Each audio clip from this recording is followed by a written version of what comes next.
سارے سلسلوں کو، ان ساری کڑیوں کو مضبوطی سے جوڑ دیا، کسی بھی سلسلے کو، کسی بھی کڑی کو منقطع نہیں ہونے دیا۔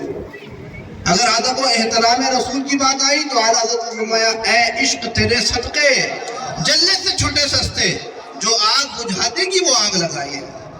جب خلفائے راشدین کی محبت کی بات آئی تو اعلیٰ حضرت نے فرمایا کہ جنا بنے گی محبان چار یار کی قبر، جو اپنے سینے میں چار باغ لے کے چلے۔ جب اعلیٰ حضرت کیا، جب تمام صحابہ کرام اور تمام اہل بیت اعظام کی بات آئی تو اعلیٰ حضرت نے فرمایا وہی شعر جو میں نے شروع میں عرض کیا کہ اہل سنت کا ہے بیڑا پار، اصحاب حضور ناؤ ہے اور نجم ہے۔ اصحاب حضور کیا ہے؟ ناؤ ہے اور نجم ہے، اطاعت رسول اللہ۔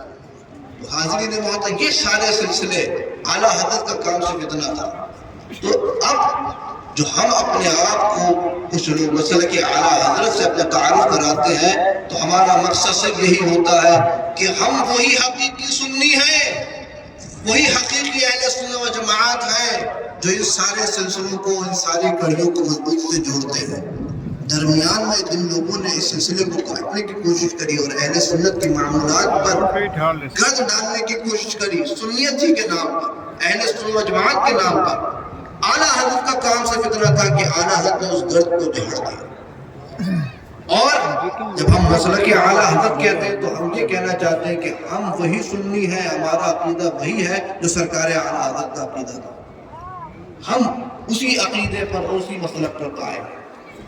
حاضرین محترم، یہ چند باتیں میں نے آپ حضرات کے گوش گزار کی، آپ کے کام میں آنے والی بات، اللہ تعالیٰ اس پر عمل کی توفیق عطا فرمائے اور ہمیں صحیح معنی میں سنیت، مسلک اہل سنت و جماعت جس کو اس زمانے میں پہچان کے مسلک اعلیٰ حضرت کہا جاتا ہے، اس پر قائم و دائم رکھے، اسی پر زندگی اور اسی پر موت عطا فرمائے۔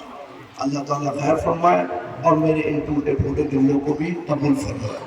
اور ان تمام علماء کرام نے محبت پیش فرمائی، اللہ تعالیٰ سب کو جزائے خیر عطا فرمائے۔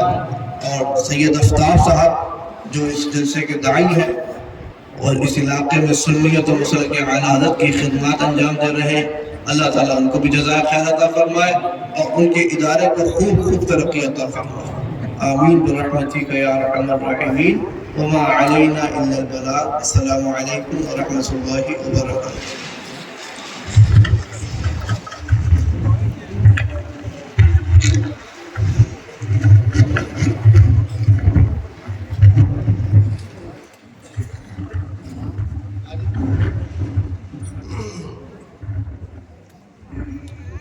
سبحان اللہ۔ شہزادہ حضور اعلیٰ حضرت، مظہر حضور حجت الاسلام، جانشین حضور تاج الشریعہ حضرت علامہ الشاہ مفتی محمد ارسلان رضا صاحب قبلہ ازہری دامت برکاتہ العالیہ کا مختصر مگر جامع خطاب آپ اور ہم سب سننے کی سعادت حاصل کر رہے تھے۔ آپ کی ہم سب کی سعادت مندی ہے کہ اس وقت آپ اور ہم سب شہزادگان اعلیٰ حضرت رضی اللہ تعالیٰ عنہ کی زیارت کر رہے ہیں۔ تمام تر احباب سے ہماری گزارش ہے کہ آپ تشریف رکھیں۔ علامہ عبدالرشید داودی صاحب قبلہ کی تشریف آوری ہو رہی ہے، ان کی تقریر کے بعد انشاءاللہ عز و جل نماز ظہر ادا کی جائے گی۔ میں گزارش کر رہا ہوں عزیزم عبد الماجد سلمہ المنان متعلم جامعہ انوار العلوم سے کہ وہ تشریف لائیں۔ جب تک داودی صاحب تشریف لاتے ہیں تب تک نعت نبی کونین صلی اللہ تعالیٰ علیہ وسلم پڑھنے کی سعادت حاصل کریں۔